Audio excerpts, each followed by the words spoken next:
বন্ধুরা, লটকন এক সময় ধারণা ছিল এই ফলটি জংলি ফল, কিন্তু বর্তমান সময়ে আমরা জানতে পারি এই লটকন বিভিন্ন ভেষজ গুণে ভরপুর। একটি লটকন গাছ বাসায় রোপণ করলে পরিবারের পুষ্টির চাহিদা পূরণ হয়, এমনকি আর্থিকভাবে স্বাবলম্বী হওয়া যায়। কারণ একটি লটকন গাছে প্রায় 1 থেকে 3 মণ পর্যন্ত লটকন ধরে, যা বাজারে 100 থেকে 200 টাকা কেজিতে বিক্রি করা যায়।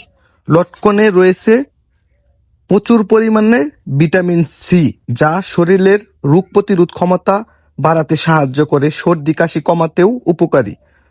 তাছাড়াও লটকনে হজম শক্তি উন্নত করে, এতে থাকা ফাইবার হজমে সাহায্য করে এবং কোষ্ঠকাঠিন্য কমাতে সাহায্য করে।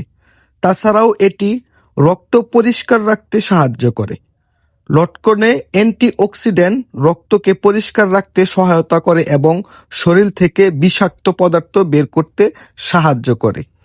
তাছাড়াও এটি ডায়াবেটিস রোগীদের জন্য অত্যন্ত উপকারী। ভিটামিন সি অ্যান্টিঅক্সিডেন্ট ত্বক উজ্জ্বল করে এবং ব্রণ দাগ কমাতে সাহায্য করে। তাছাড়াও লটকন দেহে শক্তি যোগায়। লটকনে প্রাকৃতিক শর্করা থাকে, যা শরীরে দ্রুত শক্তি দেয় এবং ক্লান্তি দূর করতে সাহায্য করে।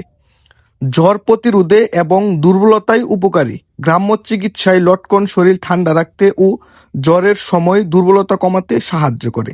তাছাড়াও লটকন হৃদযন্ত্রকে শক্তিশালী করে এবং হৃদযন্ত্র সুস্থ রাখতে সহযোগিতা করে। সুপ্রিয় দর্শক, একসময় আমাদের গ্রাম বাংলায় ধারণা ছিল লটকন একটি জংলি ফল। বর্তমানে বাংলাদেশের নরসিংদী এলাকা সহ বিভিন্ন অঞ্চলে লটকন বাণিজ্যিকভাবে চাষাবাদ করা হয়। প্রিয় দর্শক, এগুলি খুবই ছোট গাছ, যা 1 বছর আগে রোপণ করা হয়েছিল, কিন্তু দেখেন গাছ ভর্তি অসংখ্য লটকন ধরে আছে। ধন্যবাদ সকলকে।